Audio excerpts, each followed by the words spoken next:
আসসালামু আলাইকুম। আমার আজকের রেসিপি হলো চট্টগ্রামের ঐতিহ্যবাহী মিষ্টি বাকরখানি। বাজারে সাধারণত যে বাকরখানিগুলো পাওয়া যায় সেগুলোর থেকে টেস্ট অনেক আলাদা। আমি আজকে হুবহু চট্টগ্রামের বেকারির মতো করে বাকরখানিগুলো বানিয়ে দেখাবো। বানানোর 12 ঘন্টা পর্যন্ত বাকরখানিগুলো মুচমুচে ও ফুলকো থাকবে। By the way, I am chef Ishika. Welcome to iFood channel. বাকরখানি বানানোর জন্য আমি প্রথমেই একটি মিক্সিং বলে দিয়ে দিচ্ছি 5 কাপ ময়দা। সেই সাথে দিয়ে দিচ্ছি 2 টেবিল চামচ গুঁড়া দুধ,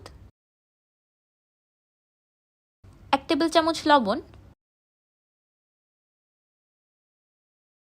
আর 1 টেবিল চামচ চিনি। এবার এই শুকনো উপকরণগুলোকে একসাথে খুব ভালোভাবে মিশিয়ে নিব। আপনারা এখানে ময়দার পরিবর্তে আটাও ব্যবহার করতে পারবেন, কোনো অসুবিধা নেই।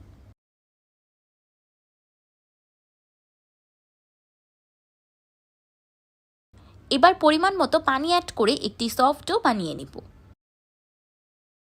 আমার এই ডোটা তৈরি করতে মোট 2 কাপের মতো পানি লেগেছে। ডোটা অবশ্যই খুব বেশি নরম ও তুলতুলে হতে হবে। বেশি হার্ড ডো বানালে বাকরখানিগুলো ভালো হবে না। চট্টগ্রামে এই বাকরখানিটা খুবই বেশি বিখ্যাত। যারা চট্টগ্রামের মানুষ আছেন তারা তো এই বাকরখানি থেকে আগে থেকেই পরিচিত। আর যারা এই বাকরখানিটি আগে চিনতেন না বা খাননি, তারা ঘরে খুব সহজেই তৈরি করে নিতে পারবেন। চট্টগ্রামের মেজবানি গরুর মাংস আর চট্টগ্রামের ঐতিহ্যবাহী বাকরখানির কম্বিনেশন একসাথে থাকলে সব খাবারের স্বাদকে হার মানাবে। যখন ডোটা তৈরি হয়ে যাবে তখন একটি ক্লিন কাউন্টার টপের উপর নিয়ে ডোটাকে 4 থেকে 5 মিনিটের মতো মথে নিব। এই মথে নেওয়াটা খুবই জরুরি, স্কিপ করা যাবে না। এই ময়ানটা যত বেশি ভালো হবে, পরবর্তীতে বাকরখানির আউটকামটা ততটাই ভালো হবে। আপনারা হয়তো দেখেই বুঝতে পারছেন আমি ডোটাকে কিভাবে ময়ান করে নিয়েছি। যখন খুব ভালোভাবে ময়ান করা হয়ে যাবে তখন একটি বাটিতে নিয়ে ডোটাকে রেস্টে রেখে দিব 10 মিনিটের মতো। ডোটা 10 মিনিট রেস্টে রাখলে খুব ভালোভাবে সেটেল হয়ে যাবে আর পরবর্তীতে কাজ করার জন্য রেডি হয়ে যাবে। 10 মিনিট পর ডোটা খুব ভালোভাবে সেট হয়ে গিয়েছে। আপনারা হয়তো দেখেই বুঝতে পারছেন 10 মিনিট রেস্টে রাখার পর ডোটা কতটা বেশি স্মুথ হয়ে গিয়েছে। আমি তৈরি করা ডোটাকে সমান 3 ভাগে ভাগ করে নিয়েছি। এবার একটি ক্লিন কাউন্টার টপের উপর অল্প একটু তেল মেখে নিব। এবার একটি ডোয়ের অংশ নিয়ে একটি বড় রুটি আকারে বেলে নিব। এটাকে অতিরিক্ত পাতলা বেলতে হবে না, মিডিয়াম পাতলা বেলে নিলেই হবে। চট্টগ্রামের এই বিশেষ বাকরখানিগুলোর টেস্ট বাজারে পাওয়া সাধারণ বাকরখানির থেকে খুবই আলাদা, কিন্তু দারুণ মজা। এবার আমি নিয়ে নিয়েছি পরিমাণ মতো ডালডা। এবার আমি ডালটাটাকে 1 মিনিটের মতো মাইক্রোওয়েভ করে লিকুইড করে নিব। আপনারা চুলায় দিয়েও লিকুইড করে নিতে পারেন, কোনো অসুবিধা নেই। এখানে এতগুলো ডালটা দেখে ভয় পাওয়ার কোনো কারণ নেই। আমি সবটুকু ব্যবহার করব না, শুধু যতটুকু প্রয়োজন হয় ততটুকুই ব্যবহার করব। আর আপনারা দেখেই বুঝতে পারবেন যে ঠিক কতটুকু প্রয়োজন হয়েছে। এবার একটি ব্রাশের সাহায্যে পুরো রুটিতে ডালটা ব্রাশ করে নিব। এবার রুটিটাকে এক পাশে ভাঁজ দিয়ে নিব। ভাঁজের উপর আবারও ডালটা ব্রাশ করে দিব। আপনারা এখানে ডালটার পরিবর্তে ঘি বা তেলও ব্যবহার করতে পারেন, কিন্তু আমি রেকমেন্ড করব ডালটা ব্যবহার করার বা ডালটার সাথে ঘি বা অয়েল মিশিয়ে ব্যবহার করার। কারণ ডালটা ব্যবহার করলে লেয়ারগুলো যতটা সুন্দর ও ভিজিবল হবে, ঘি বা তেল ব্যবহার করলে ততটা হবে না। এবার অপর পাশ থেকেও ঠিক একইভাবে আরেকটি ভাঁজ দিয়ে দিব। ভাঁজের উপর আবারও ডালটা ব্রাশ করে দিব। এইভাবে চারো সাইড থেকে ভাঁজ করতে থাকবো আর উপরে ডালটা ব্রাশ করতে থাকবো।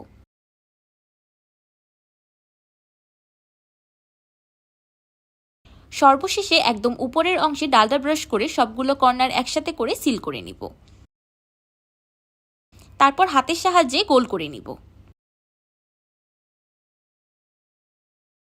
তো তৈরি হয়ে গেল আমার একটি বাকরখানি।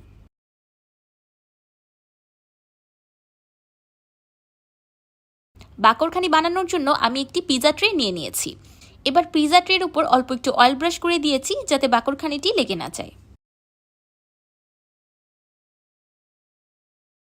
এবার তৈরি করা বাকরখানিটি পিজা ট্রের উপর রেখে আবারও 10 মিনিটের মতো রেস্টে রেখে দিব।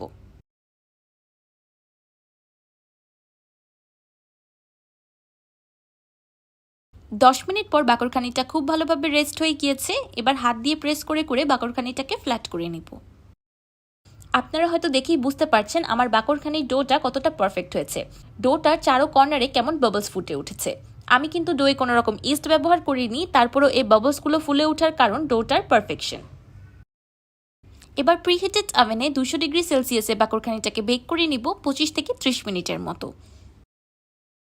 ওভেন স্পেসিফিকেশন অনুযায়ী টাইম অ্যান্ড টেম্পারেচার ভ্যারি করতে পারে। বাকরখানি সাধারণত তন্দুরে বানানো হয়, কিন্তু বাসায় তন্দুরে বানানো পসিবল না, তাই ওভেনই বেস্ট অপশন। তারপরও আপনাদের বাসায় ওভেন না থাকলে আপনারা চুলাতেও বানাতে পারেন। যে কোনো ননস্টিক ফ্রাইং প্যানে চুলার একদম লো হিটে বাকরখানিগুলোকে বেক করে নিতে পারেন। 25 মিনিট পর আমার একটি বাকরখানি পারফেক্টলি বেকড। এবার গরম বাকরখানির উপর দিয়ে দিচ্ছি তৈরি করে রাখা শিরা। আমি 1/4 কাপ চিনিতে 2 টেবিল চামচ পানি দিয়ে একটি বলক তুলে অল্প শিরা তৈরি করে নিয়েছি, সেই শিরাটাই দিয়ে দিচ্ছি। বাকরখানির উপরে অল্প শিরা দিয়ে তারপর একটি ব্রাশের সাহায্যে শিরাটাকে চারদিকে ছড়িয়ে দিতে হবে। এবার আমি আরেকটি বাকরখানি সেম আগের প্রসেসেই বানিয়ে নিচ্ছি। আপনারা যারা মিষ্টি বাকরখানি খেতে পছন্দ করেন না, তারা চিনি শিরাটা বাদ দিয়েও এই বাকরখানিগুলো বানাতে পারেন। বাকরখানি আমরা অনেকেই খেতে খুব বেশি পছন্দ করি, তাই বাজারের কিনা অস্বাস্থ্যকর বাকরখানি না খেয়ে ঘরে খুব সহজেই এই বাকরখানিগুলো তৈরি করে নেওয়া যায়। এবার আমি এই বাকরখানিটার উপরেও ঠিক আগের মতো শিরা দিয়ে দিচ্ছি। আপনারা এই বাকরখানিগুলোকে মিষ্টি করার জন্য শিরার পরিবর্তে মধুও ব্যবহার করতে পারবেন।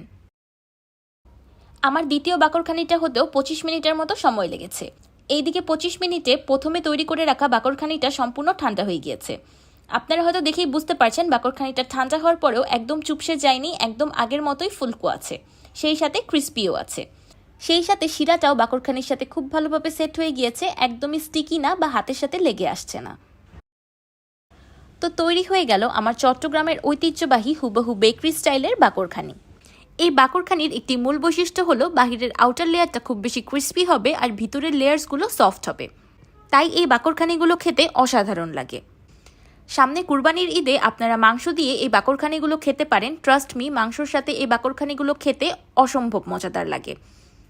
এবার আমি একটি বাকরখানি ছিঁড়ে দেখাচ্ছি যে ভিতর থেকে কেমন হয়েছে। আপনারা হয়তো দেখেই বুঝতে পারছেন ওভেন থেকে নামানোর এতক্ষণ পরেও বাকরখানিগুলো কতটা ক্রিস্পি আছে। দেখুন ভিতরে কত সুন্দর আর কতগুলো লেয়ার হয়েছে। প্রত্যেকটি লেয়ার এক একটির থেকে খুবই বেশি আলাদা আর ভিজিবল। আমার আজকের এই ভিন্ন বাকরখানির রেসিপিটি আপনাদের কাছে কেমন লাগলো আমাকে অবশ্যই কমেন্ট করে জানাবেন। ভিডিওটি ভালো লাগলে একটি লাইক দিবেন আর আমার চ্যানেল সাবস্ক্রাইব করে আমার চ্যানেলের পাশেই থাকবেন। আল্লাহ হাফেজ।